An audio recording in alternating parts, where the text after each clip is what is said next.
Halo guys, video kali ini aku akan bahas sinopsis film Danun 2. Sinopsis Danun 2 akan dirilis pada bulan September tahun 2023.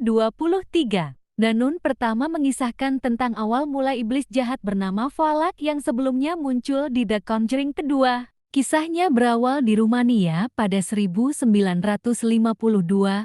Dua orang suster hidup di biara besar Saint Carta. Suatu malam, keduanya diserang oleh sosok jahat yang tidak tampak. Setelah salah satu darinya masuk ke terowongan untuk mengambil relik Kristen kuno, Suster Victory sebagai yang masih hidup kabur dari kejaran iblis itu. Namun memutuskan untuk mengakhiri hidupnya, berharap teror berhenti pada dirinya. Tubuhnya ditemukan oleh warga bernama Frenchy yang biasanya mengantar kebutuhan untuk biara. Vatikan mendengar kabar itu dan meminta pastor berkeroma untuk menyelidiki kasus itu. Di sana, mereka bertemu dengan Frenchy yang mengantarkannya ke biara. Mereka memeriksa jasad Victoria dan mengambil sebuah kunci dari mayat itu. Di dalam biara itu, mereka bertemu dengan kepala biara yang memberitahu bahwa para biarawati sedang dalam masa tenang dan menawari keduanya untuk menginap. Frenchy yang habis mengantar dua orang itu malah diserang oleh sosok jahat saat hendak kembali ke desa.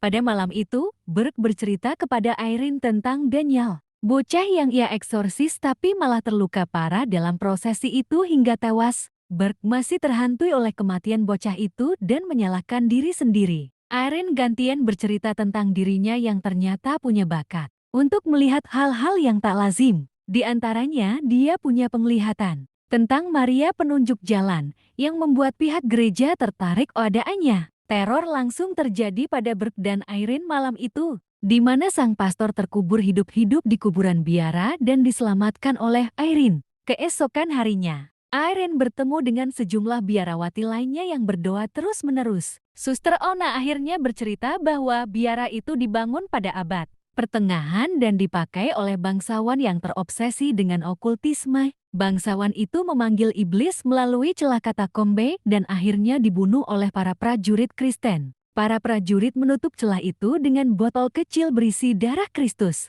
Namun, pengeboman selama Perang Dunia Kedua membuat celah itu terbuka kembali dan melepas roh-roh jahat dari sana. Burke yang menyelidiki biara itu akhirnya menemukan nama iblis jahat yang menguasai biara itu, yakni Valak. Ia juga jati tahu bahwa kepala biara yang bicara dengannya kemarin sebenarnya sudah meninggal sejak lama. Tak hanya kepala biara, Irene yang merasa bertemu dengan para biarawati ternyata juga sendirian. Alias para biarawati itu semuanya sudah lama meninggal. Jadilah Burke dan Irene hanya berdua di biara besar itu berusaha untuk menghentikan teror dari Valak. Frenchy yang tidak tega pada Irene dan Burke terpaksa kembali ke biara untuk menyelamatkan mereka.